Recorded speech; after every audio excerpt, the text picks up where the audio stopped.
In front of me is POCO C71 and today I would like to show you how you can set up face unlock.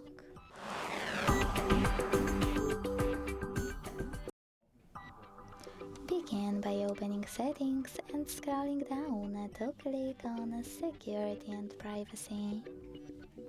Then scroll again to tap on device unlock. Select fingerprint and face unlock here, and finally, after entering your screen lock, hit face unlock section.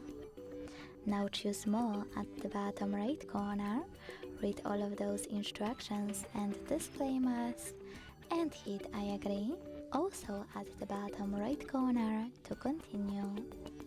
Hit start, keep your face in frame and follow all of the instructions from your screen.